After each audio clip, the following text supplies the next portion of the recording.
Good evening and welcome to the August 20th regular meeting of the Edina School Board. We do have a quorum this evening. First item on the agenda is the approval of the minutes of the July 23rd special meeting and the July 23rd regular meeting. Can I get a motion, please? Move to approve. Second. Moved and approved. There's been a motion to move and approve the minutes for the two meetings. Any addition or corrections to the minutes as written?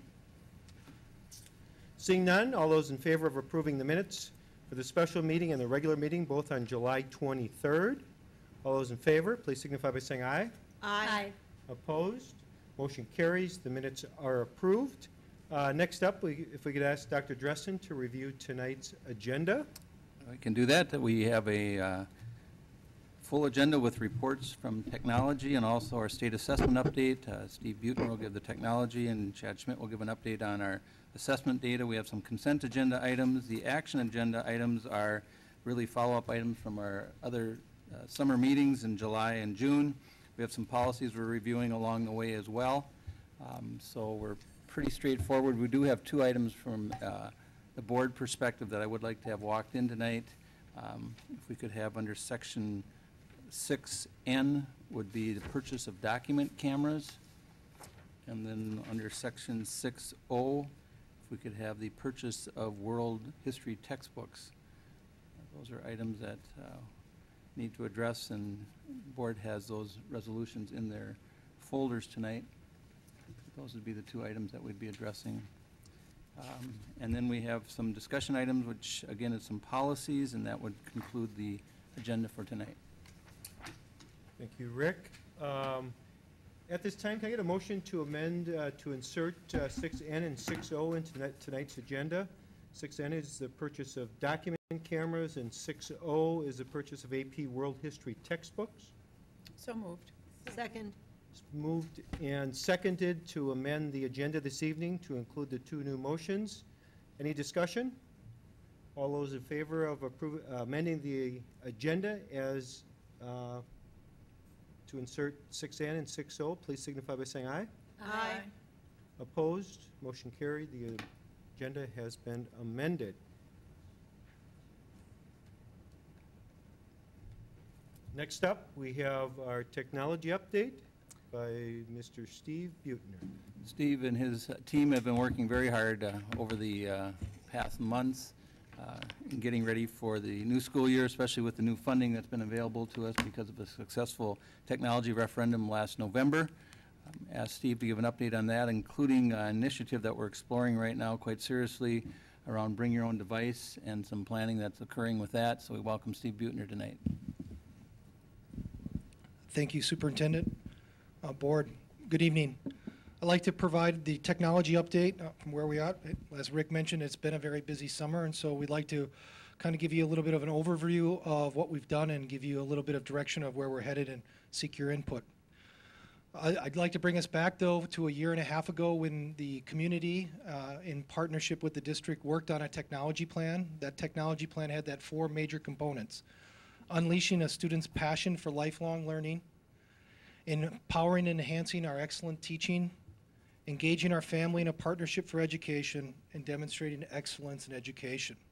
As Rick mentioned, I think our community accepted that technology plan, and through approving the technology levy has allowed us to accelerate some key initiatives. Tonight I'll talk a little bit about some of those key initiatives and actions that we've worked on this summer.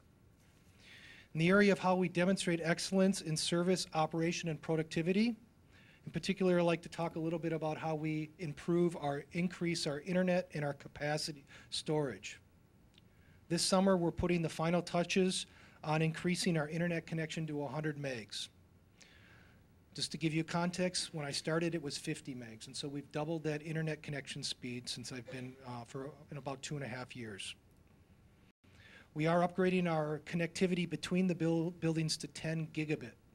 That seems like quite a bit, but in the constant evolving and constant changing technology and the use of multimedia, what the foundation we lay today will be utilized and harnessed to its maximum going forward. We had the opportunity to upgrade all the classrooms in 2 of our buildings.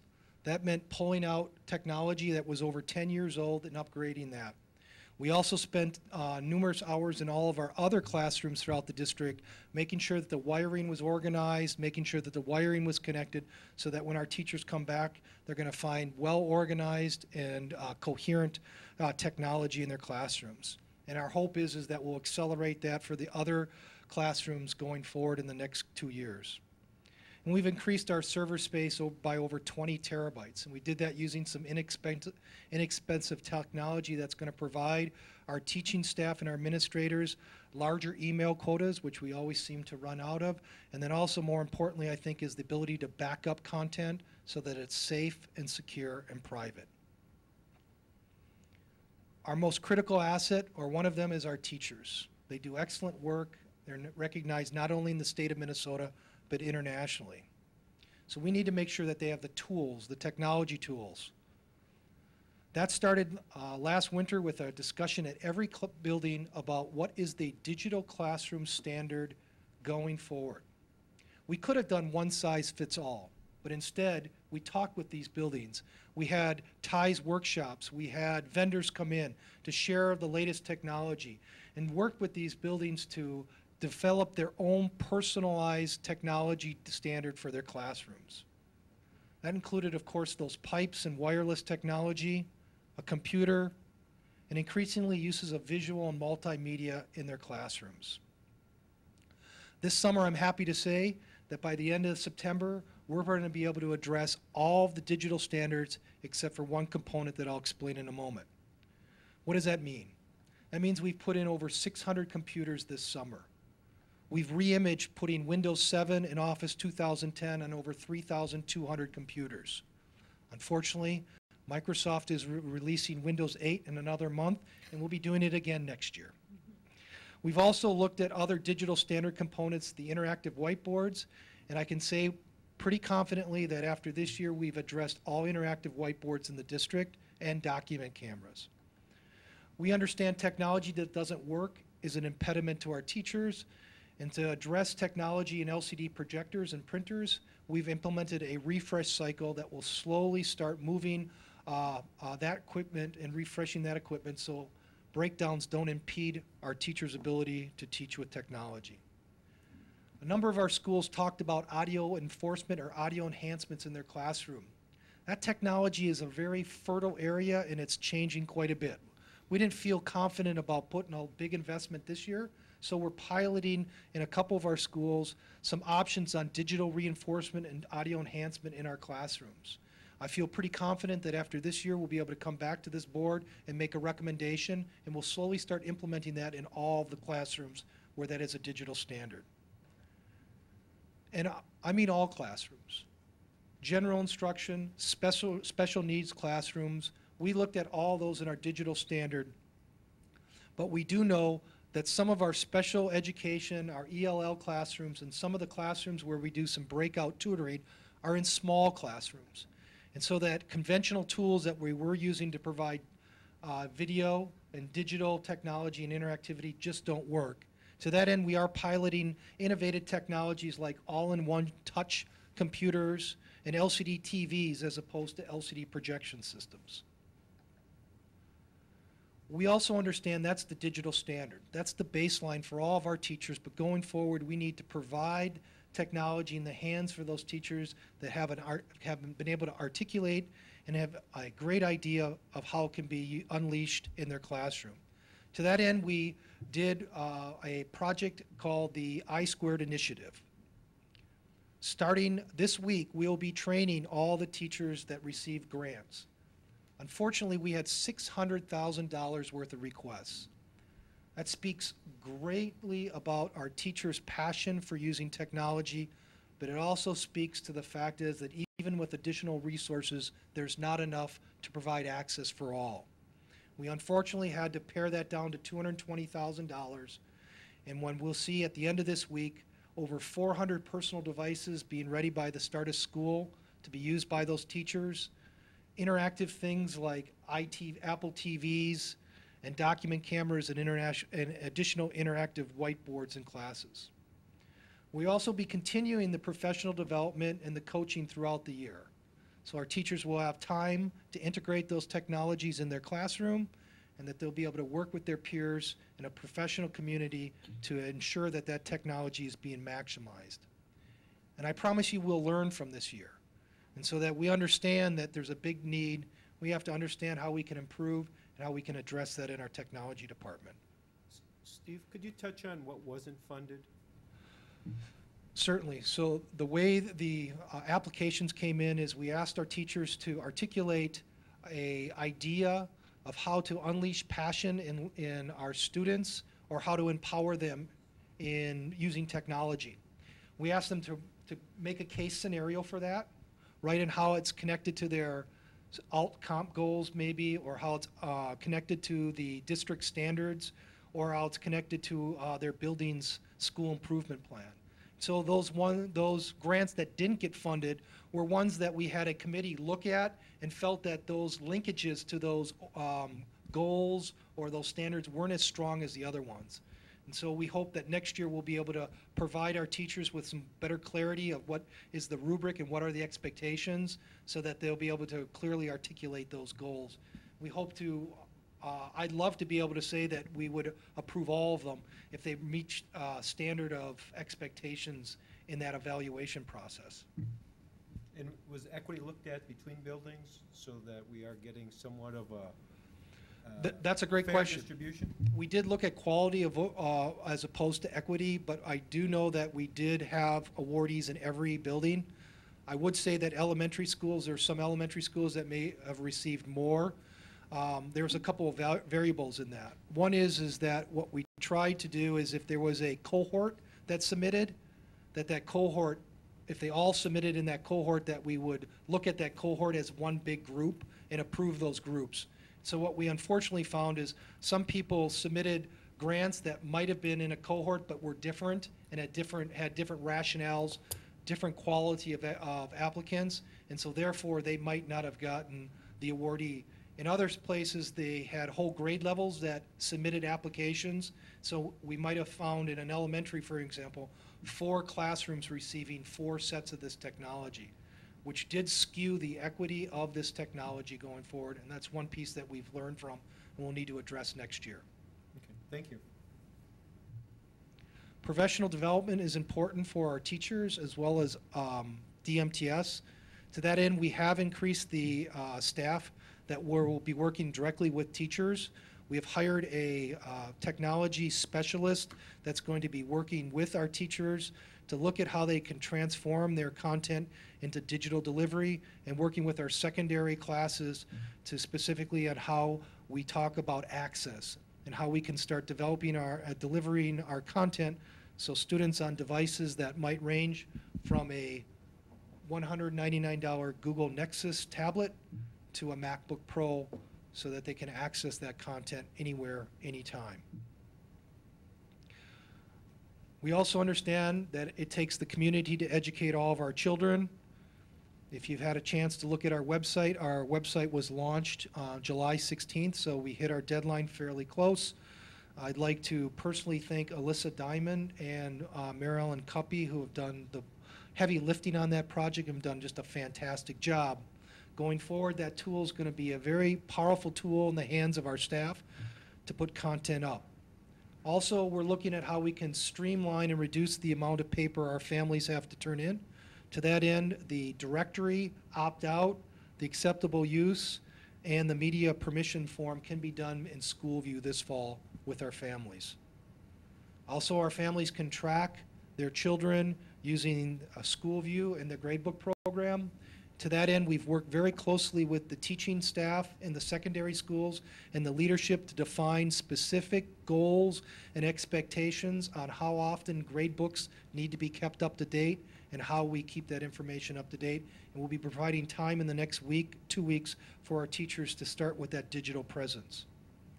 Also, all of our calendars for our schools will be in SchoolView, as well as if a teacher uses the gradebook program, that calendar automatically will be published to our families. Of course, it's all about our kids. And that I-Squared initiative taught me another thing. It's about access, and it's about the fact that access is changing dramatically, not only in education, but everywhere. In particular, technology is becoming more personal. What do I mean by that? I mean that we used to have a computer that we used for work. We used to have a computer that we may have used at home. We might have had a cell phone that we used to communicate. Those devices are merging. And oftentimes now what we're finding is our students and our staff bringing in that one device that they have that they're connected to the world and cyber world. They want to be able to access their work from that device. They want to have their personal information on that. They want to socialize, and they also want to be able to communicate with that device. And those devices, or that personalization, is a profound change on access. The other thing is devices like this, and if the rumors are true, the iPad mini coming out in a month, are going to drive these technology devices that can access PDFs. In other words, it can access the textbooks. It can communicate. It can access our Google Docs. This device is $199. We know that these prices are going to keep going down, and we know that this device might not work for all of our students, but will work for a large portion of our students. And it's that choice that we're interested in. So that they can access and use these devices in our schools, we're looking at doubling the capacity of our wireless access by the beginning of school, going from 180 access points to over 310 access points.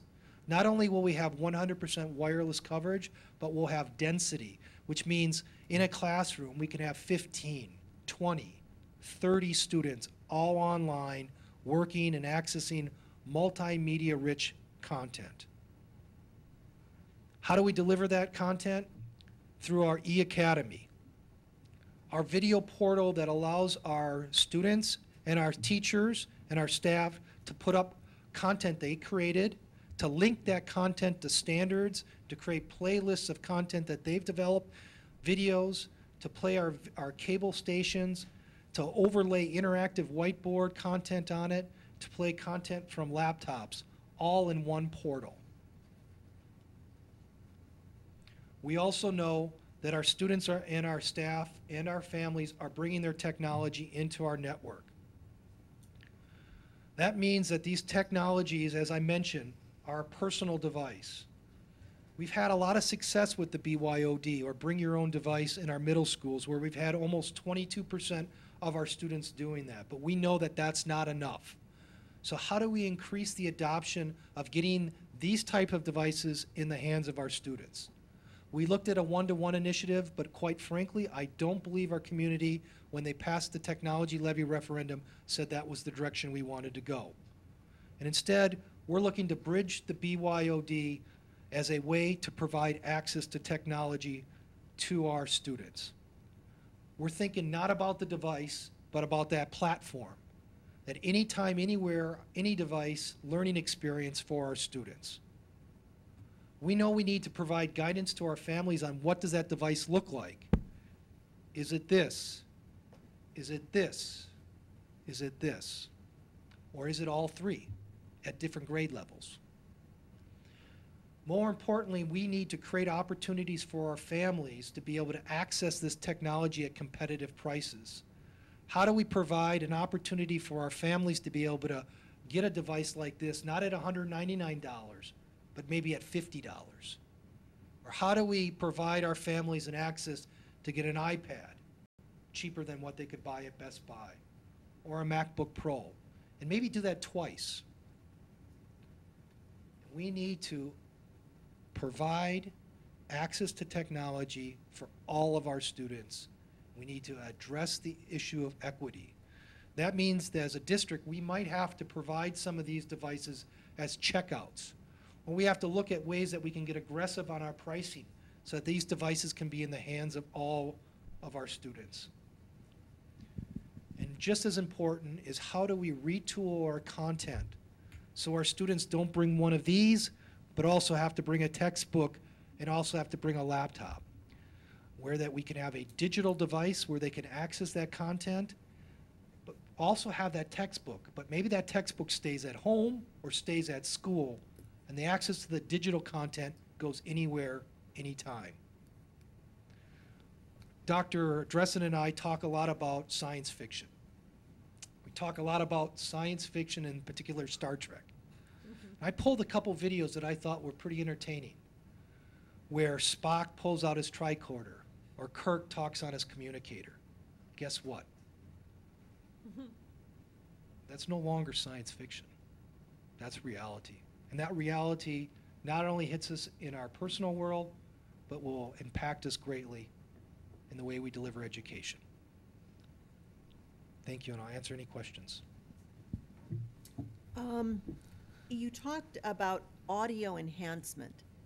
Can you give us an example of what that means?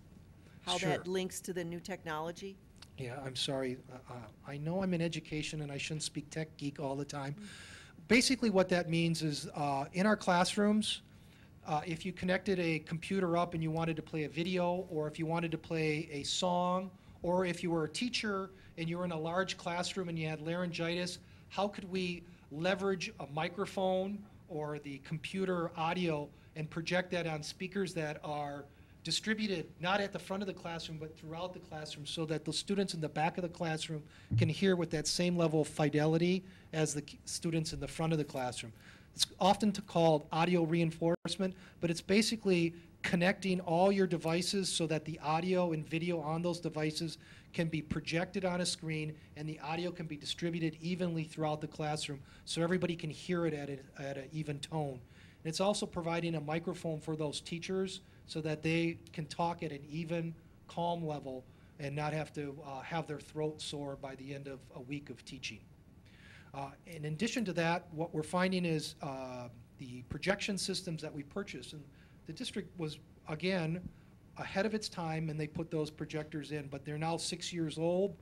We're having this thing called HDMI and digital convergence, and in the next 2 years, no computer will come with the plug we need to plug the projector in. And so we're going to have to retool all the projection systems.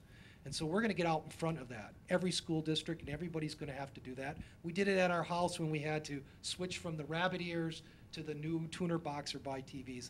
That's also impacting education and LCD projectors going forward. So is it the projectors, or are you just going to have a converter? No, it's going to be the projectors probably. So our challenge is, so it's HDMI this year, and in 5 or 6 years is it another different type of technology, and we're looking at ways to combine this audio reinforcement and the rewiring of the projectors in a simplified control system. And instead of putting each of those pieces in, or if we put in 2, do we get that third kind of thrown in because they're all interconnected? And so instead of addressing audio enhancement and then in a few years addressing this digital conversion and then easy controls, can we package that all and save the district money by installing that once, and also by packaging it, lower that price of that project? Thanks. Steve, I just want to clarify, when you said at the beginning that you have resolved the interactive board issue, that did not mean that you put an interactive board in every classroom, right? So can you just explain what exactly you meant by that? Absolutely. Let me clarify. So our schools this winter were able to define whether they felt an interactive whiteboard was an essential tool in their instruction in their buildings. And all the schools that did articulate that, by this fall, they should have an interactive whiteboard in their general classrooms and their special classrooms, their arts. Fayette, they didn't want an interactive whiteboard because it's a gym. And so what we're doing for those is doing iPads and Apple TV. And then in our special education or our small classrooms, we're looking at, instead of buying an LCD projector, an interactive whiteboard, an all-in-one computer that has that smart software or that Promethean software on it, but it uses the screen on that computer. So by this fall, all those schools that had defined that as their digital standard will be addressed. Steve, I appreciate all of the attention that you've addressed to equity. This may be beyond the scope that we can take on as a school district, but is there any component of the technology plan that can address internet access at the homes of any of our students who may not have it? So if I could wave a magic wand, I would love to provide internet access for all of our families, because that's a huge project, and that is the digital divide that's going to impact our students and our society going forward. Unfortunately, it's outside the scope of just us to be able to solve, but to that end, that doesn't mean we don't have responsibility for trying to champion that work. To that end, I'm working very closely with the city to articulate where do we have wireless internet access. We're also looking at devices and technology that we can help leverage. And so we're working closely with Comcast, provide cheap internet access for our families of free and reduced lunch. And so we let every one of our families that qualify for free and reduced lunch to know that that's an opportunity and take advantage of that. We're also working with CenturyLink to provide, they've just come out with that same deal.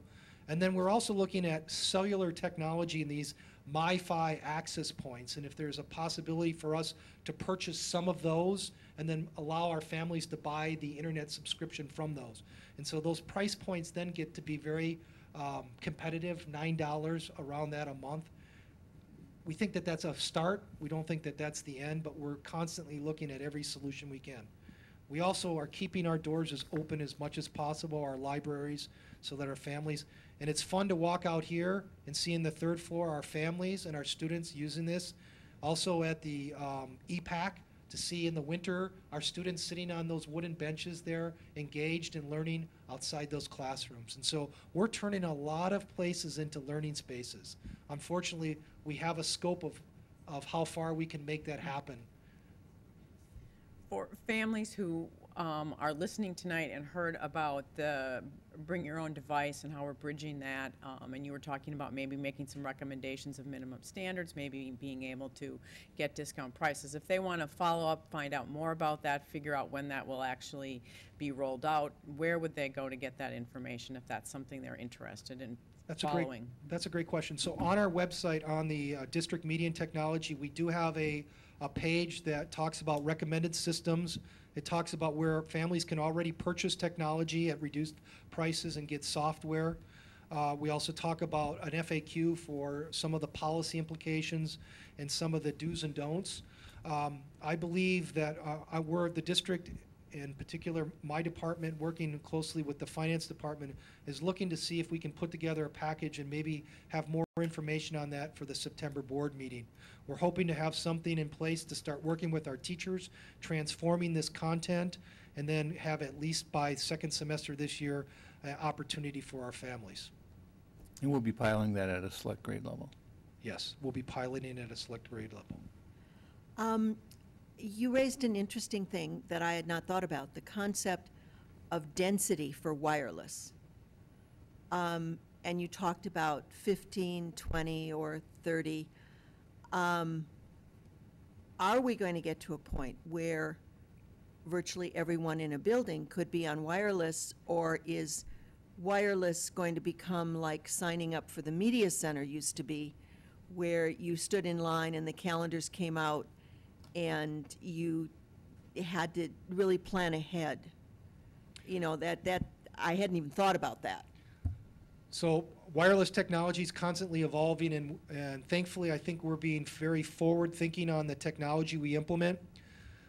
Not to bore you with technology standards, but the current one is 802.11n, which provides up to 60 computers simultaneously. Come November, it's going to be AC will be the new technology. That'll allow like 400 devices. The access points that we purchased this summer are AC ready. So to answer your question is I think we are going to be able to say that we can have wireless at the needs and the capacity for every student having a device in our secondary schools by the end of this year. Thank you.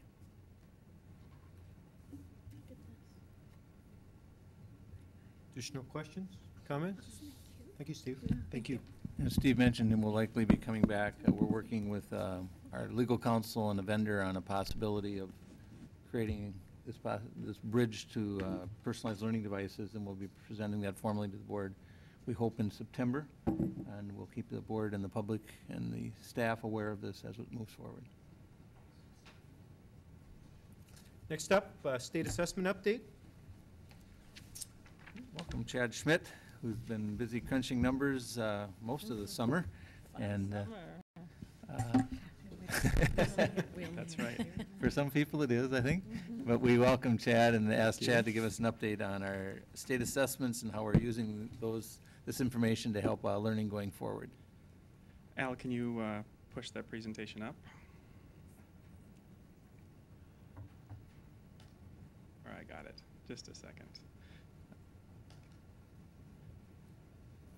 There. Okay, I can get it running. Thank you. Sorry. There we go. All right, thank you, members of the board and members of the broader community. Thank you for this opportunity to share some student assessment results with you this evening. As you'll soon see, our past strong performance in many areas is once again on display with this year's results. We'll take a look at MCA reading and math, as well as grad writing results, advanced placement, AYP, and existing vision card measures. There's a couple of points I want to make before we get started. One is that science results are delayed currently. MD, this was the first year of a new test for Minnesota Department of Education, and so they're doing some work with setting standards relative to those results, so those will be coming out in September. The other piece of information is that ACT is currently embargoed. That will come out in later this week, so we'll have that information coming up. You may have seen on the district website that we had a perfect score from a senior in Edina. Jessica Hanks is her name, so congratulations to her. And finally, in a note to parents who might be watching this board meeting, if you're interested in individual student results around MCAs, that stuff is in SchoolView, so you can log on electronically to access those results, and we'll be mailing out parent reports in mid-September. So those are all coming forward. So know that internally we've spent a lot of time studying these results through lead team and administrative data retreat and school improvement planning work. We've taken time to disaggregate and study the results by building, by grade level, by student group. But this presentation is largely going to focus at the broadest level, so at the district level. So let's get started. How did we perform on MCA2 reading assessments? What you see is 90% plus of students across our district were proficient, which means either meets or exceeds standards. At the elementary level, 94% of kids proficient. At the middle school, 90.5% of kids proficient. And at the high school, over 95% of students proficient. That is terrific. Let's take a look trending over 3 years. At the elementary level, you'll see us going from 90 to 91.7 to 94% proficient. That's all moving in the right direction. At the middle school, it's been a little flatter, but still trending upwards, from 89 2 years ago to 90.5 this year. And at the high school, that started at 94.8 2 years ago to bump over 95% proficient is truly terrific work. We also take a look at how we did relative to, so break it out by grade levels and look at relative to state performance. And what you'll see that at any given grade level, Edina current year students are the bar in green. Last year's performance is the bar in yellow. And then the state average is the bar in black. So let's take a comparison of the green bars to the black bars. And you'll see that Edina students typically perform about 15 to 20 percentage points above the state average at any given grade level. And when you look across the grade levels, you'll see that there's generally been an increase from last year's performance, which is yellow, to this year's performance, which is green, with the exception of a couple of areas, and those being 6th and 7th grade. The other bit of analysis we've done is by student group and looking at achievement gaps. Sorry, yes, Randy? Any clues to what's going on in 6th and 7th? Or any indicators of what that may be? So one of the things we know is that in the middle school is where we stopped teaching reading specifically, that we moved to an English language arts study. So there's specific reading instruction, grades K through 5, and into grade 6. And then that transitions into the broader English language arts instruction. So that's a potential reason. Of course, it's a year of transition. That's also a challenge. But this is continued work that we're doing across the district. Our literacy specialist, Mary Kirchhoff, is working on this. And so that's part of our initiative to study deeper and to take action on next steps.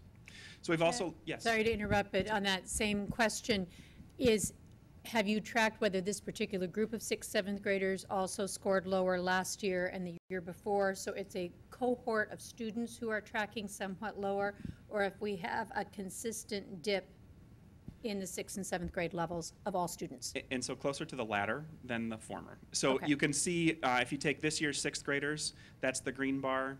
If you go to last year as 5th graders, that would be the yellow bar in 5th grade. And you can see that they were at 92% or so. So they were pretty strong in 5th grade as well. We see that same trend in the In the Minnesota. state. Yeah, in the Yeah, state so it average, that's right. So there's, Trend, it yeah. would point to that. Thank you. Yep. Yeah. So then studying student performance by group, which is the 9 No Child Left Behind, groups defined by No Child Left Behind, which are 5 race ethnicity codes, white, Hispanic, Black, Asian, Pacific Islander, and American Indian, as well as free and reduced priced meal, LEP, and special education. And so when we look at this, this is a 5-year trend of performance. And so what I'm looking at is what's the gap look like 5 years ago and as we trend forward towards today. And what I can see from this chart is that the gap ranges about 20 to 40 percentage points, depending on which group of students we're looking at. It has narrowed, so if you go back 5 years ago, you can see the lines from top to bottom are wider than they were this year in 2012, but there's still a substantial difference in performance in many of our student groups. And so that is part of the work coming out of our revised strategic planning efforts that we'll have an achievement gap plan put in place early this fall, and we'll be making very direct efforts and at narrowing and closing this achievement gap. Is there some explanation? Generally, everyone's trending up. We may have a little, every once in a while, a trend back down, Yeah. except for what it looks like American Indian, which seems to peak and then go down and peak and then go down, which is very different than all the other Yes. groups. Is that just the number of students in that group? Thank you, Kathy. It ranges from somewhere around 6 to 8 students upwards to 12 students. And so that means one student makes a bigger jump in percentage points. So that is that variation that we're seeing in there. Thank you for bringing that out. So we're going to go from reading to math. LEP, I'm Yep. sorry, I Yep. missed. What- Limited English proficient. So EL students. That's what I thought, okay. Yep. Yep. So students That's a who. nice trend up there. Yep. Yes, moving in the right direction. All right. So how do we do on math? This one, notice that the slide says MCA 2 and MCA 3. Not the recently completed school year of 11-12, but the school year before that, 10-11. There was a new test, MCA 3, installed at grades 3 through 8, and that was related to a new set of standards that came in 2007. The grade 11 math test is still an MCA 2 for another 2 years when that will transition to an MCA 3. So performance-wise, almost 85% of students at the elementary level proficient, at the middle level, 79% of students proficient, and at the high school level, 72% of students proficient. Let's look at that over a 3-year trend. At the elementary level, you see a change from 92% in 09-10 to 83% in 10-11. That's the transition from the MCA 2s to the MCA 3s. It's not fair to compare those as a single line, so really what we should do is in 2010-11 start a new baseline. Yeah. So we're really looking at just the 2-year trend here at this level, and you see went from 83% proficient to 84.6% proficient. At the middle level, same work. It's not fair to look at 85.5% proficient and then say, why did it drop to 76.2? Because it was a new test. What we see here is from 2010-11 to 2011-12, a jump of almost 3 percentage points in students meeting or exceeding expectations. And at the high school level, trending around 75 and 76, and that fell to 72. What's interesting about this is the state average dropped by about 8 percentage points on the grade 11 math test, and our proficiency dropped a little more than 4% proficient. So what's interesting is in the conversations through MDE and through other assessment directors, we're not finding a lot of good reasons for why it dropped, but we know consistently we're seeing that same pattern across the state and across districts. It's really a single point test, right? So if the test just happened to be harder, yeah. That's right. Yeah. Yep.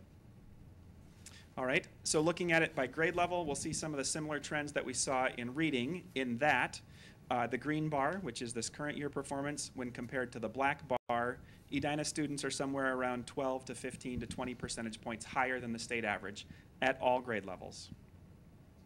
And you see that the gap really widens from 3rd grade to 11th grade. So even though our student scores, our student proficiency rate dropped in grade 11, we're 30 points above the state average at that level. How do you explain that fifth grade?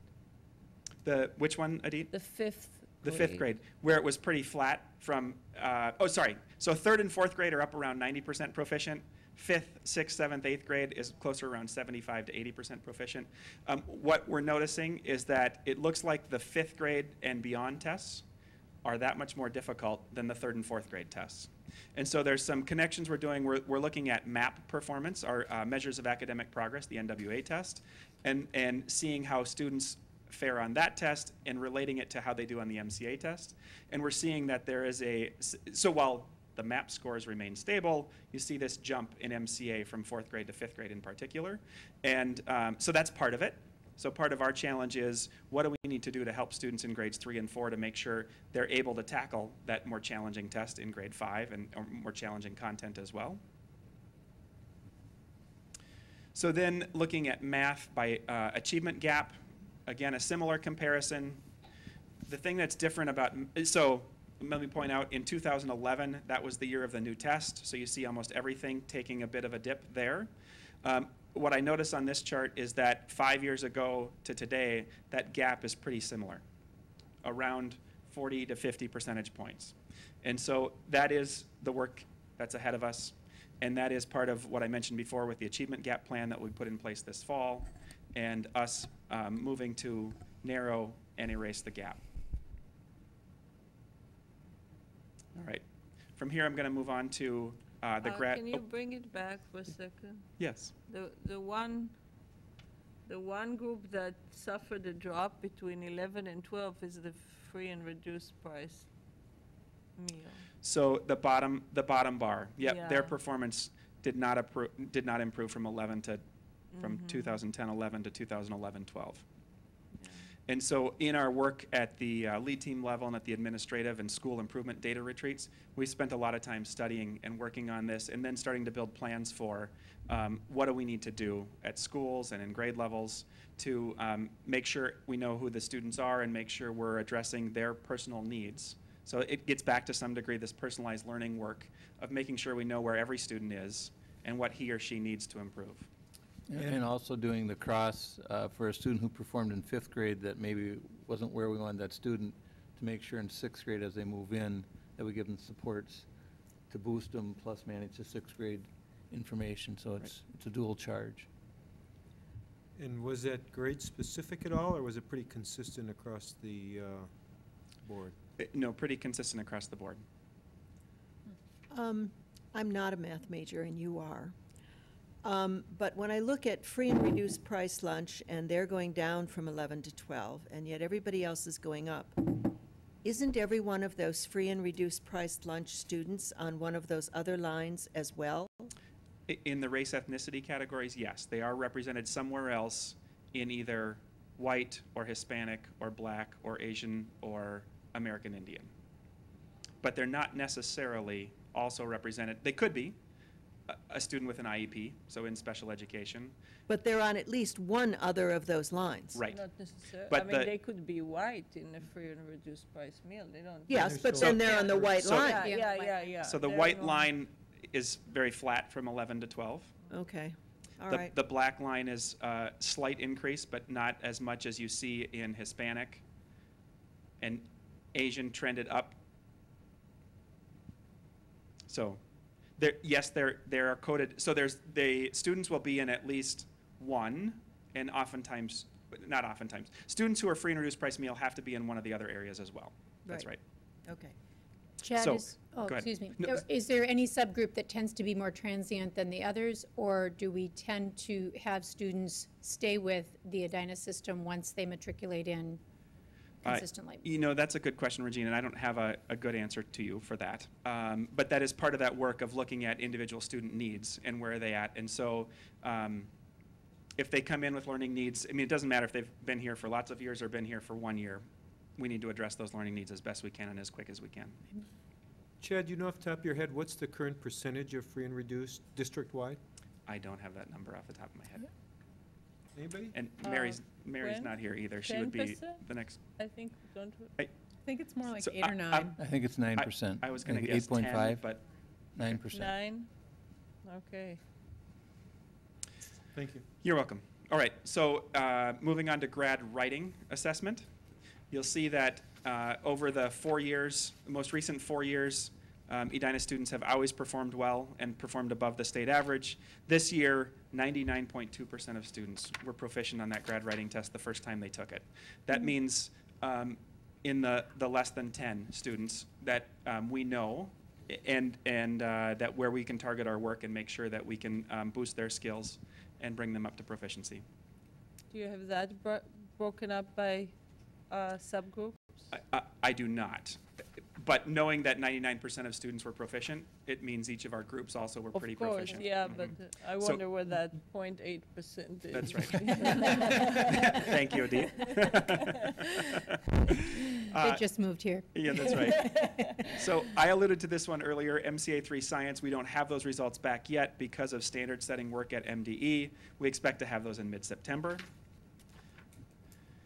So what does all of this mean in terms of No Child Left Behind and adequate yearly progress? So for members of the board and members of our community, you may remember last year Minnesota's Department of Education applied for a waiver from No Child Left Behind, and they were granted that waiver.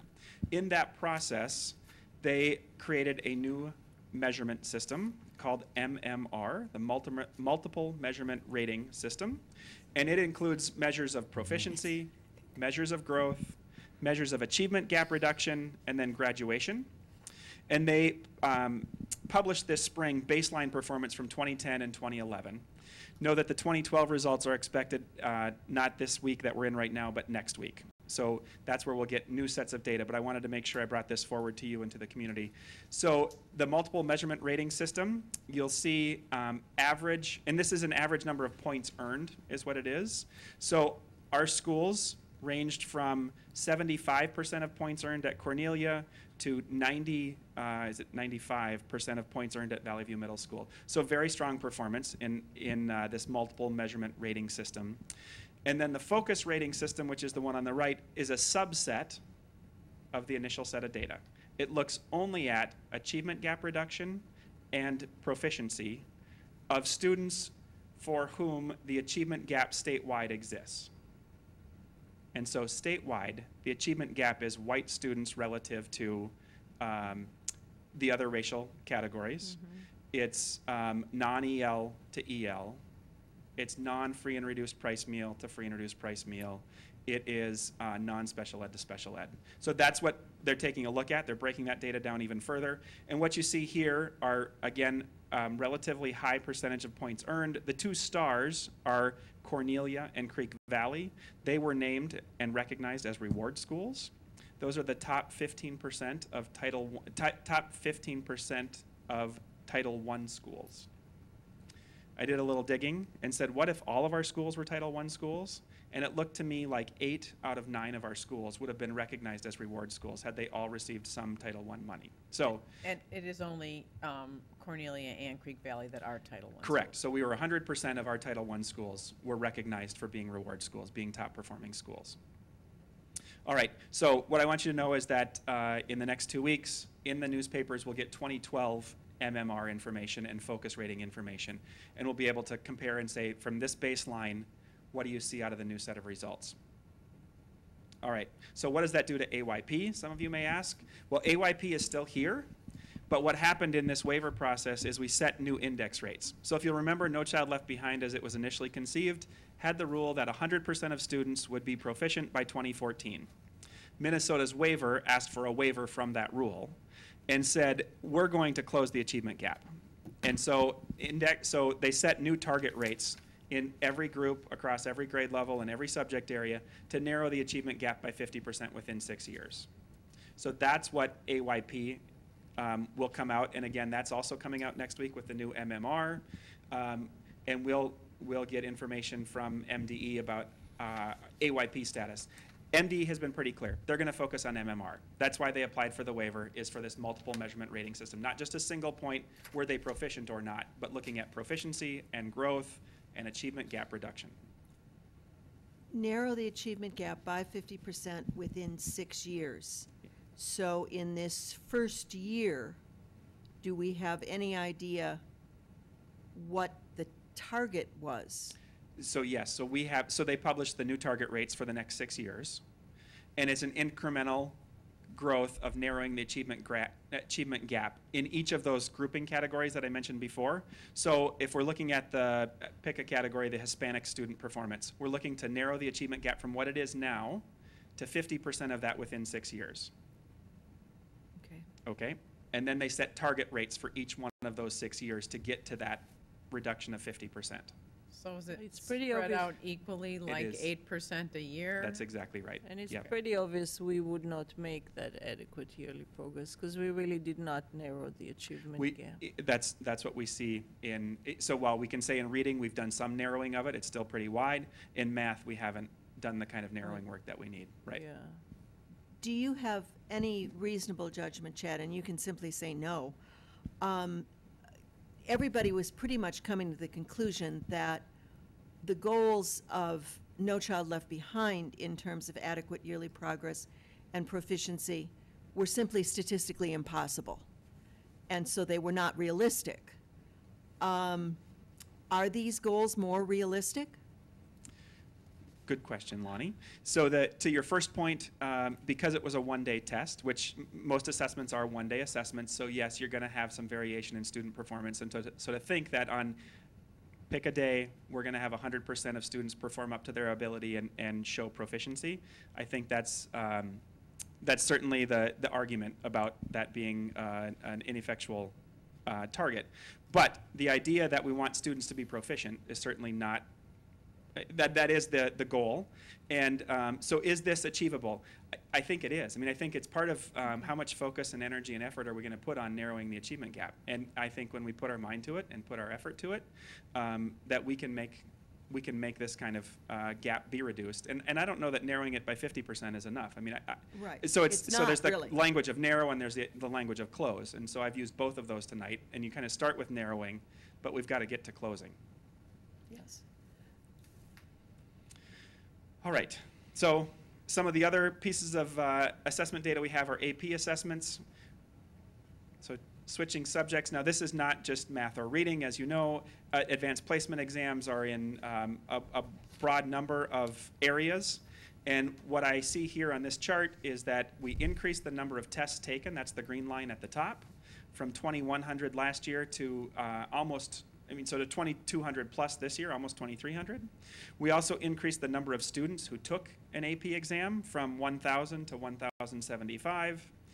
And the good news with growing those opportunities and students participating is that we also increased the percent of students who scored 3 or higher. So we went from 82% of students scoring 3 or higher, which had been pretty flat over the last 4 or 5 years, all the way up to 86% of students scoring 3 or higher. So that is terrific growth in both students taking and participating in the advanced placement program, but also their performance. So here is an effort to combine all of that. And now you know that we've revised our strategic plan in the last 12 months. So this is a vision card approach that measures relative to our existing strategic plan prior to this summer. And so so that's what I'm reporting on. There were 6 strategic directions. One of those being maximizing achievement of all students by developing and implementing personalized learning, assuring safe, inspiring, and welcoming learning environments for all students, staff, and community members, developing all students as responsible citizens and leaders in partnership with families and community, providing learning opportunities that are beyond the classroom through innovation and creativity in partnership with the community, expanding leadership expectations and capacity for all members of the school district, and maximizing the district's resources of time, talent, finances, and facilities. So in each of those 6 strategic directions or 6 strategic areas, there were action plans and action areas that were implemented. We looked at some specific measurement tools to help us gauge how are we doing relative to those directions. So around maximizing achievement, we looked at 25 measures, including local assessments, state assessments, which is largely what the report has been about so far tonight, college readiness indicators, instructional practices, and student engagement and management of learning. Those 25 measures got combined and produce a final overall score that we'll see in just a minute. Creating environment, so assuring a safe, inspiring, and welcoming learning environment for all students. There were 13 measures around family and student satisfaction, adult and student connections, perceptions of safety, and program participation, advanced placement, special education, gifted and talented, etc. Responsible citizens and learning beyond the walls, we combined these into one area for the vision card, really focused around, measures focused around service learning opportunities and online learning opportunities. Leadership and teamwork, expanding those expectations and capacities across our district. So we were looking at staff engagement around continuous improvement work and communities of practice, which are evolving into professional learning communities. And finally, maximizing resources, measures including budget variation, economic efficiency, and space and facilities. So when we look at all of those, pull all those measures together and look at it over a 4-year time span, what I see is some growth and development in the orange line, which is towards the bottom. That's responsible citizens and learning beyond the walls. We have grown service learning fairly consistently and rapidly over the last 4 years. And then we've also expanded learning opportunities, online learning opportunities. You look at some of the blended model that's going on at the high school. All of those help grow that measure. The safe and welcoming have been relatively flat. The blue line, which is maximizing student achievement, we made a gain from 09-10 to 10-11, but relatively flat from 10-11 to 11-12. A small part of that exists in the fact that we don't have science data backed and we don't have ACT data backed, but that's a small part of that. The leadership and teamwork, you can see up from 08-9 to 9-10, and then a bit of a dip in 10-11, and then back up again in 11-12. We saw greater participation around the continuous improvement work. Some of that, I think, being the school improvement planning process that we've implemented in the last couple of years with some summer data retreats and planning time for schools.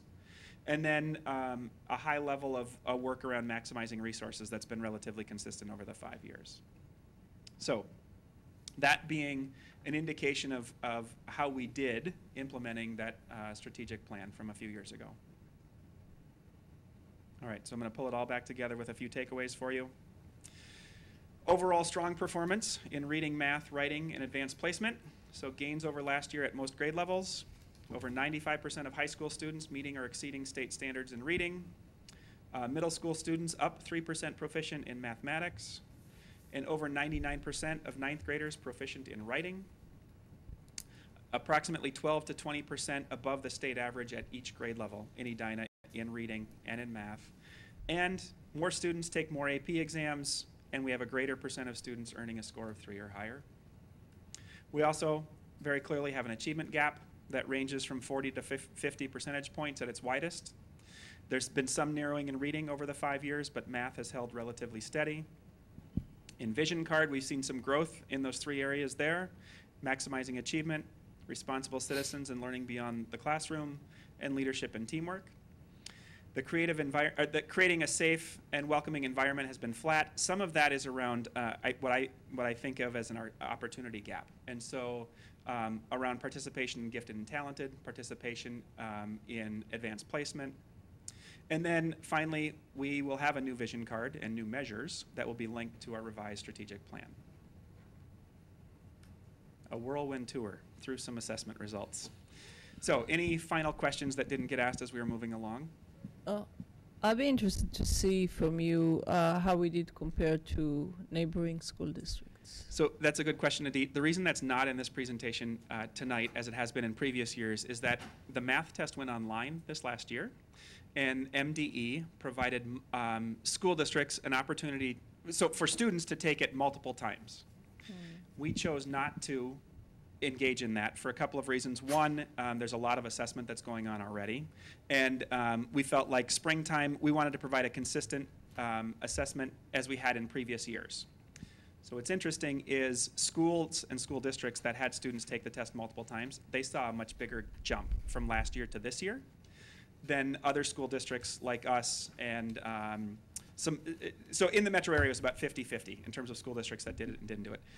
It becomes not right to compare our performance with students who took it one time only to districts that chose to take it 2 and 3 times for students. So that's the biggest reason that performance is not in here. So we can dig a little bit, but it's going to be a little bit of washiness around the math in particular. Now, one more thing. Next year, MD has been clear, and there will be just one spring assessment opportunity. Okay. So they went to this one this year, and I think in hindsight, they got pretty clear that they shouldn't have gone there, but they did, and they couldn't take it back. And so now next year, this 2012-13 school year, there's just one opportunity for students to take the test in the spring. Were students taking the same test over and over again? Because it was online, it was an adaptive test, which meant that Okay. the questions, so there's, and in any test, there's lots of questions that get at the same standard or the same area of focus. And so even on the paper and pencil tests, there would be, say, 12 to 15 forms of the test. So students, so this applied only to the online version of the test, and the online version of the test presented new and different questions from a big bank of questions. So no, they didn't get the exact same questions over. But it helped those students because they practiced more, or it helped them because it might have changed the test that they were taking? Because if it helps the students by taking more time to test, then that would be a way we could reduce the achievement gap. Right. So it helped in a couple of ways. One, yes, students got familiar with the format, and that would have some potential boost.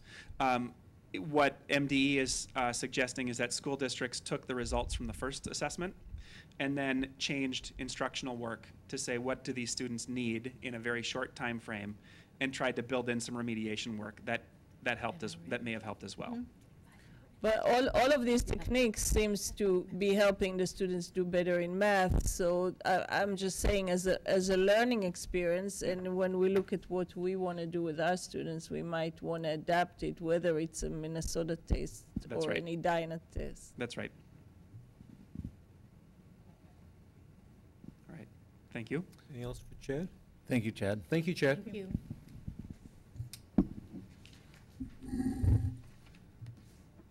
Next up, we have our consent agenda. Get a motion to approve. Move. Second. Moved and seconded to approve the consent agenda. Rick, could you please walk us through there? I will. We have personnel recommendations. Included in those personnel recommendations, we're pleased to announce our interim Assistant Special Services Director is Catherine Hagan, I should say. Catherine was retired from the district as the Early Childhood and Special Education Coordinator, and has come back to serve in an interim position. We'll be studying that whole department as it relates to leadership, but we welcome her to the team, and it's very exciting. And then going straight forward, we have just one other consent agenda item of note is the South Adult Basic Education Consortium Agreement, which is several districts in the South Metro that work together for the ABE efforts, and that's part of that agreement. And we have a field trip that are being approved, which again is an annual event for the Highlands Elementary School. And that would conclude the consent agenda. Thank you, Rick. Any discussion around the consent agenda or items you'd like removed from the consent agenda? Seeing none, all those in favor of approving the consent agenda as presented, please signify by saying aye. Aye. Opposed? Motion carries. The consent agenda has been approved. On to the action portion of tonight's meeting. First item is the school board agenda for 12-13. Can I get a motion, please? Moved. Second. It's been moved and seconded to approve the school board agenda for the 12-13 school year. Any discussion? I have a question referencing the agenda that's proposed for October. We've struck the community survey discussion for that particular month. I'm wondering if that'll be rescheduled at a later point in time. It will be. We just don't know yet when. That's correct. That's okay. Thank you. Any additional discussion or questions regarding the school board agenda? All those in favor of the agenda as presented, please signify by saying aye. Aye. Opposed? Motion carries. Next up, we have school board committee assignments, liaisons, and representatives. The committee assignments stay pretty constant. It was an oversight on my part. Last month, I had actually laid out the school assignments for this year back in January, and those were the ones that were presented in the packet. And so I've talked with a number of you about it, and those sort of fell in place there. We've got two potential changes here in committee assignments coming up related to WEMAP and also 287, and those we'll handle here in the next few months. So any other Can I have a motion, please, to approve? Moved. Second? It's been moved and seconded. Any additional discussion or background? All those in favor of approving the committee appointments and liaisons and representative as per the motion, please signify by saying aye. Aye. Opposed, motion carries. Next up, we have the Leadership Action Plan for 12-13. Can I have a motion, please? Moved. Second. Moved and seconded. Any discussion or background? Again, these were part of the strategic plan around the big three goals: personalized learning, coherent programming, and then the effective partnerships. We have action plans around all of these efforts, and they'll all come to final reports or action items over the next 12 months. We'll also be building in a strong leadership component to, or a measurement component to all this with our updated vision cards. So I think we'll see some major growth. Again, on the personalized learning, you'll see that closing the gap plan, and that's one of our top priorities in the first 6 months of this school year, that we'll have a plan in place and begin implementing a second semester. I would say in the second big goal area, that secondary program study is a big area of study that, again, we'll be bringing recommendations to the school board in December or January of this year for implementation in 2012-13. And then around the partnerships piece, both the communication plan, which will be rolling out for second semester, and as we mentioned earlier, there's a variety of data points that we're collecting through surveys and other means to help with that communication effort. And then the other piece is the facilities plan that the board and the administration will be working on, which would come to a recommendation in March of 2013. Thank you, Rick. Any additional questions or discussion regarding the motion? All those in favor of approving the 2012-13 Leadership Action Plan, please signify by saying aye. Aye. Opposed? Motion carries. Next up, we have the School Recycling Assistant Program, a $9,800 support from Hennepin County. Can I get a motion, please? I move. Second. Been moved and seconded. A little background. Margot? Good evening. This is one of 2 grants that the district applied for to maintain and enhance our recycling programs. We were successful at getting partial funding with the Hennepin County grant for $9,800. It will help fund some sorting stations and also some additional collection bins. And the majority of those stations will more than likely go to Southview Middle School's new cafeteria expansion, a good place to test and pilot that. And if the sorting stations work well in terms of traffic flow and the students being able to sort and the custodians removing materials, we'll work to try to continue to apply and expand those efforts. And would request your approval. Great, thank you. Any additional discussion or questions? All those in favor of approving the motion, please signify by saying aye. Aye. Aye. Anybody voted against? Seeing none, the motion is approved. Next up, we have the purchase of projector and installation services for Southview Middle School Theater. Can I get a motion, please? Moved. Second. It's been moved and seconded. Someone want to provide some background here? Steve? Certainly. Thank you. Last year, we worked with all the secondary schools to identify AV needs, and we worked with the EPAC Theater to put a projection system in. This year, we looked at Southview, and this is our chance to be able to address their AV needs. It'll be a projection system with the screen that'll allow for the ability to present information not only in performances, but also use it as a classroom setting as well. So we work closely with the AV person at Southview as well as the administration to make sure that we address a multi-use of the projection system. Any questions or discussion regarding that purchase? Is this similar to what we spent for EPAC, less, more? It's less. It's about $10,000 less than what we spent for the EPAC. Additional discussion? All those in favor of the purchase of a projector and installation services for Southview Middle School Theater, please signify by saying aye. Aye. Opposed? Motion carries. Next up, we have a number of policies. I'd like to combine those. What happened with the purchase of? That's going to go at the end here. That's Oh, N and O. Okay. We have revised policy 538, student field trips and travel, revised policy 617, education programs, class size and staffing, revised policy 627, education programs, athletics, fine arts, and activities, schedule review of our 300 policy, which is administration, then rescinding policies 304, 307, and 308. So I'll make the motion to combine.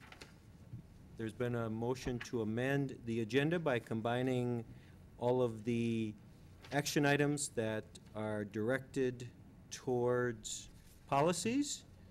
Second. It's been seconded. Any discussion?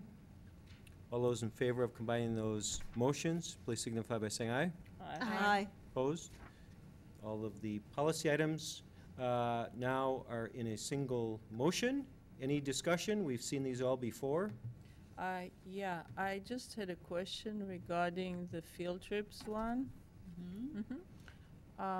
It says for scheduling and frequency of trips, it says a maximum of 1 international trip is permitted per building per year, which confused me a little bit because I know this past year there was a trip to Spain and a trip to Italy from the high school. So how does that? Those were non-district sponsored trips. If it's Okay, an so- individual language teacher or some class where they're doing that, but it's not a district sponsored trip. So these would be like band, orchestra, or one of the Okay. sports teams that would travel internationally. And the intent is that at any one building, there'd only be one district sponsored international trip And per year. I mean, why couldn't we have an international trip for the orchestra and an international trip for the band? Is there a rationale for that?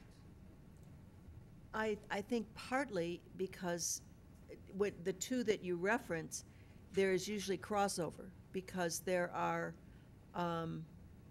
brass and wind instruments that play both in the concert band and in the orchestra. And when the orchestra grows abroad, they're taking those band members with them because they can't play a symphony without them.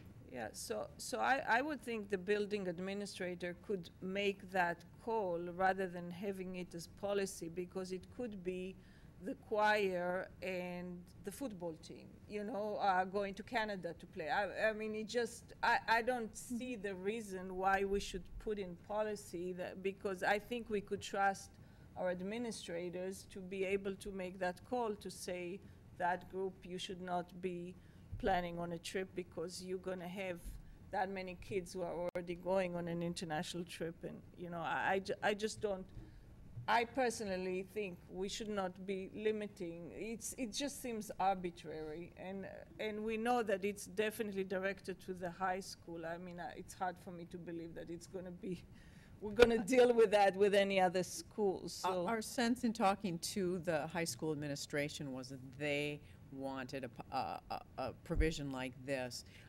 It takes an awful lot of resources, it's administrative time to do international trips, and they wanted the idea that people were planning coming down and figuring out how they were going to go year after year. But you'll notice that it is provided that there's a waiver can be asked for from the principal. So if something came up where it really made sense for two groups to have an international trip, it was a special trip, it was a special occasion, you could have more than one, but it really was the sense at the high school that for their own planning and internal processes, they would prefer that it was one per year.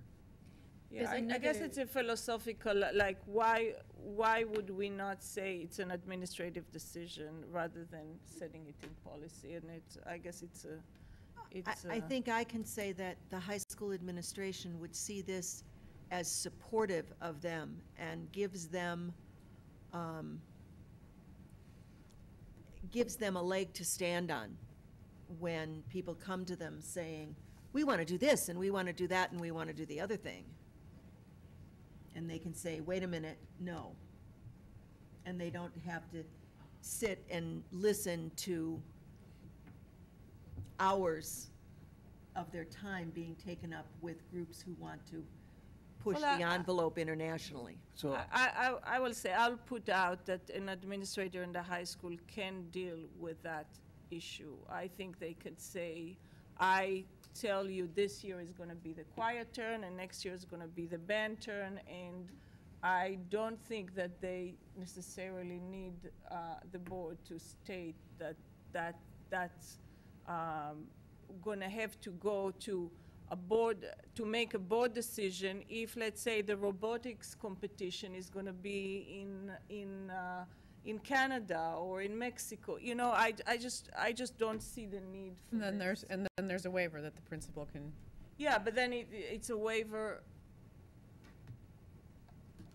I don't know if then the waiver would require a board decision then? No, No. no, it's just through the principal. Well, so in the end of the day, you know, if it's the board, obviously it's the board's call on this, but I think we're going to be revisiting this because as we look at an international presence and as we look at trying to break our school calendar, you know, to look at time differently, I think how we use travel and how we use our time may change. So I think it's going to be a policy that we are probably going to revisit again after this school year. I would not be surprised if we come back again in the spring. So we might go with this language, monitor it, see if we need to change it. And there may be other changes we may be looking at simply because as we look to plan going forward, that this is again an area that's going to continue to be flexible.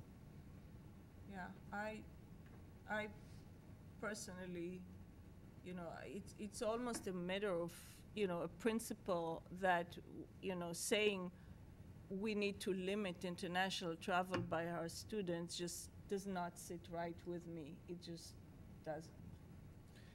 Is this a policy that needs to be in place in the short term here for this year? Okay. And one other issue with the field trip policy in the very last section, at the end of the policy, but before the appendices, which would be on a page 110 of the board book, the last section called financial report. There was one correction that somehow had been made but got dropped. So it should say a financial report for national and international trips will be made, not of them. So. And I've already talked to Julie about that, so it will be changed on the formal version.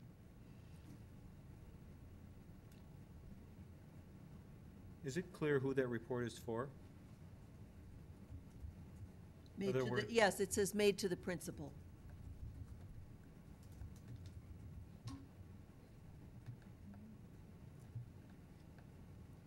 And then there's one other correction as if people are looking at policies on page 140 of the board book, which would be new policy 306, used to be policy 309, management reviews, and in section number 2, general statement of policy, in the second to the last line in that paragraph, it should read, the superintendent will develop a management review procedure for implementation, and the word procedure was stricken, and it should not be stricken. So that's just one other small correction that got lost in translation.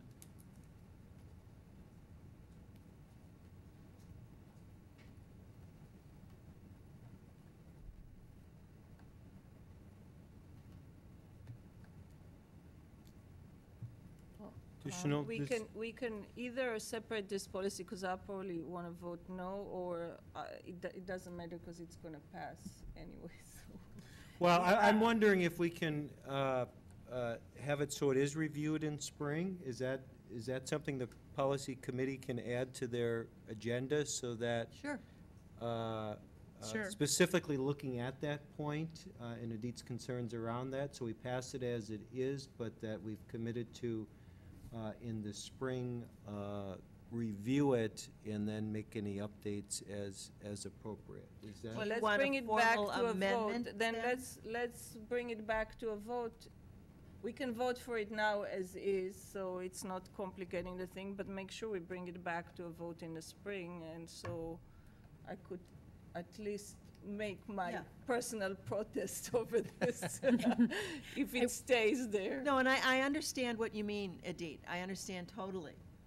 And, but as Rick said, I think this whole field trip thing and travel as learning is something that we have to look at both in the terms of we have traveled in the past, and with internet and technology, we may not need to travel. We may be able to do it in a virtual kind of fashion that is much more cost efficient, but in the other sense, as far as culturally and globally, we may want to be able to do more. What I would add to the discussion that we had in the policy committee is pointing out Section 5A, where we do have a change in policy, which was present during our discussion phase as well, that we're asking organizers to plan international travel with a notice of intent to travel 2 years in advance. The intent there is to let groups talk to each other and figure out who's going to travel or would like to travel internationally in a given year. The goal being that any high school student in grades 10, 11, and 12 who participate in a group that may travel internationally would have the chance to do so during their high school experience. So it is recognizing that value, and the goal of that specific paragraph is to allow some planning. It would also alleviate a potential financial burden on families who want to take advantage of it, couldn't necessarily do more than one trip in a year, but would have that notice for planning and fundraising to make it happen during their student's career. Thank you. Additional, so the goal is that we're going to see this on our agenda before the end of the 12-13 School year. Sure, we year. will note that. 538 field trip's always one of our favorite policies. We're glad to, we're glad to look at it again. You'll have another fun Maybe come session. January, Edith will find herself on that committee. Edith, you can always come as a guest. Oh, no, then we have No, a you quorum. can't. Forget it. We can Forget call it. a meeting, we can call a special meeting. Any additional discussion around these items? Thank you for the policy committee, that's a tremendous amount of work. Well, and I'd like to also take a moment to thank Julie Diet and Nikki Tusher, who's not here. The amount of strike-throughs and wordsmithing that we do, and the amount that particularly Julie listens to as we're trying to change words, and she's trying to type. Thank you. Any additional items? All those in favor of approving the combined motions, all of them around policy, please signify by saying aye. Aye. Opposed, motion carries. Next up, we have 6N, the purchase of document cameras, which was walked in this evening. Can I get a motion, please? So moved. Second. Been moved and seconded to purchase document cameras for an amount of $34,440. Steve, a little background? Certainly. As I articulated in the presentation earlier this evening, document cameras were listed as a digital standard for a number of our classrooms. We did a gap analysis this spring to identify where there wasn't document cameras in existing classrooms. This just seeks to purchase those document cameras so that every instructional classroom in the buildings that had the document cameras as their digital standard could be purchased and put in place. The other benefit is we did get 3 bids on it, but the company has agreed to come in and provide some professional development and gratis training for our staff as well on the use of these document cameras.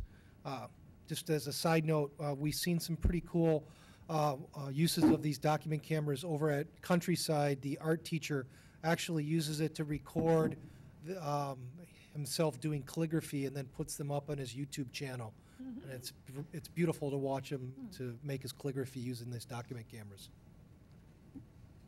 Thank you, Steve. Any questions or comments? All those in favor, please signify by saying aye. Aye. Opposed? Motion carries. Next item that was walked in, purchase of AP World History textbooks with digital resources. Can I get a motion, please? Moved. Second? Moved and seconded, purchase of $30,000 worth of materials from McGraw-Hill for use in advanced placement world history. A little background, Randy? Good evening, School Board, Superintendent Dressen.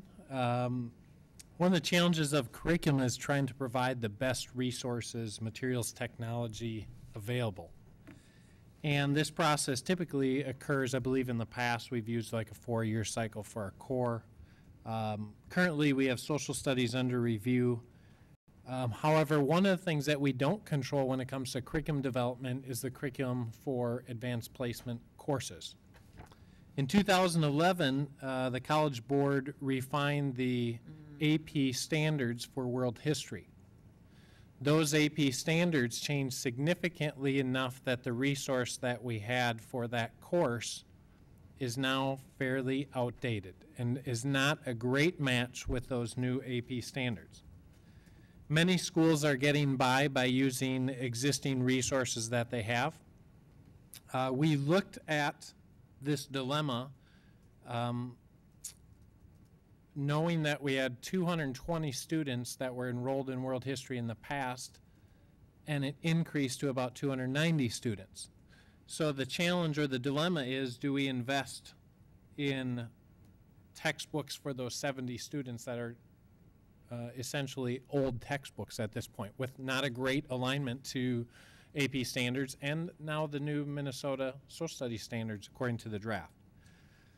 So interestingly, those textbooks still do have market value because other school districts are going to continue to use them and are still using them. So we looked at this as an opportunity. Our current textbooks have market value. We could use that market value to offset the cost of a more current resource that our world history teachers, our AP world history teachers, are unanimous in suggesting that this is a much better alignment for AP world history and will better prepare our students. So we are proposing for board action to purchase 248 books at $115 each, getting 52 free, and then to pay that quote to McGraw-Hill, we will sell our current books, which would total about $5,200 and offset that $30,000 quote. And so we would combine our capital funds here at the district level with some funds at the high school to make that purchase.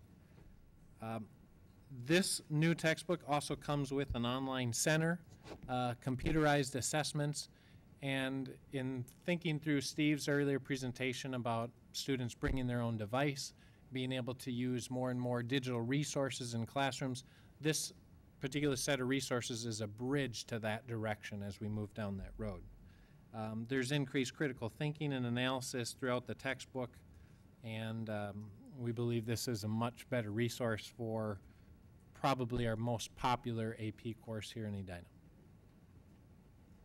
Is there an option to buy just the electronic textbook? There is that option. We did look at that. It is about $8,000 more, strangely enough, to just buy an electronic version. So somebody is figuring some things out here. Additional? That makes no sense. We got a quote for both, and we can certainly share that with the board. It was about $38,000 for just a pure online version. This way we get both the text and some online resources, so it seems like that's kind of where we're at as we move forward with curriculum. And usually with these books, I think the students keep them at home, don't they? It's usually that's the way they use them. Right, the intent, and we talked about that, because as you can see, this is a copy of it. It's quite heavy. But the intent of that book is that students would keep those books at home. They would do the readings at home, but then lessons would be captured out of that for in-course or in-class work, rather. Can we scan the books so the kids can look at them on their laptop in a PDF format if we buy the books? That's a great question. Steve might be able to speak to that as well, but typically we get certain permission rights from publishers, and if we keep those internally or we have that pass-coded or locked down, traditionally that's been my experience that that's what publishers require for you to be able to do those kinds of things. But Steve? The publishers own the right for their content, and they can sometimes elect us to what's called shift them and make them in a digital format. It's all up to them. Some have done it, as Randy has said, alluded to. But if they don't do it, then it's illegal for us to cut the binding off a book and digitize it and put it up, even under fair use, because it exceeds the fair use guidelines as well. I would suggest we ask for that. Okay. Additional discussion? All those in favor? Aye. Aye. Opposed? Motion carries. We're on to our discussion items this evening. One policy, 107. And we're still tweaking that one. It needs to be organized a little bit better. We came at it at our last meeting when we were trying to get all the rest of them finished so that we could get those approved, and we knew this was coming for discussion, so this is a good first crack at it, but just know that when you see it again next month, it will look a little bit different. We hope it to be organized a little more cleanly. The other thing I note is that in the appendix, it does outline the standards around communications for staff and expectations. So something that we'll be training all our staff in this fall. But we did want to get that included through a first reading.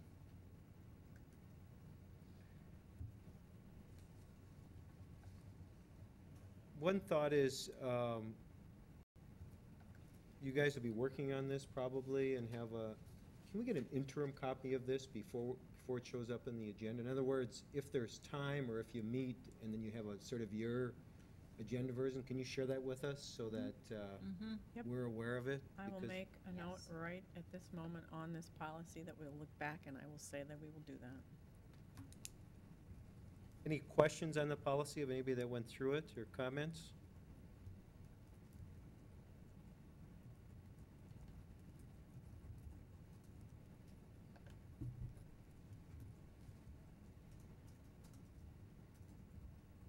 Seeing none, we move on. Any information items anybody wants to point out or announcements? Just briefly on the announcements, it's back to school.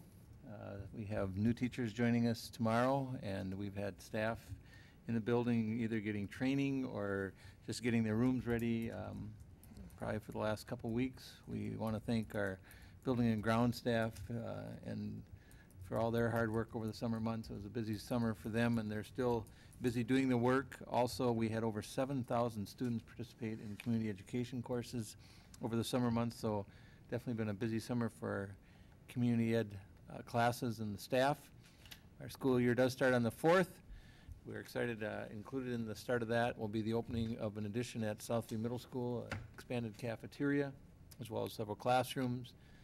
Also to remind the board that we have a work session set for tomorrow with the City Council and the City Council chambers, and then the board will also be touring the new addition. The board also has a work session scheduled for September 10th, and we'll probably be looking at one additional meeting, work session in September to handle the superintendent evaluation. Other thing I want to note for the board is that we are looking at posting a leadership position as a teacher on special assignment as it relates to our strategic planning to help us with some of the data collection. We're moving quickly on several of our studies and feel that we'd have an outside resource. This is part of the $40,000 that we'd set aside for the board that we can access a person for just on an interim basis. Enrollment-wise, we look very strong and very close to our projections. We're expect to be very, again, within that 8,300 range. We don't know the exact number as they keep arriving, and also being notified that some families have moved. So we'll keep you posted on that.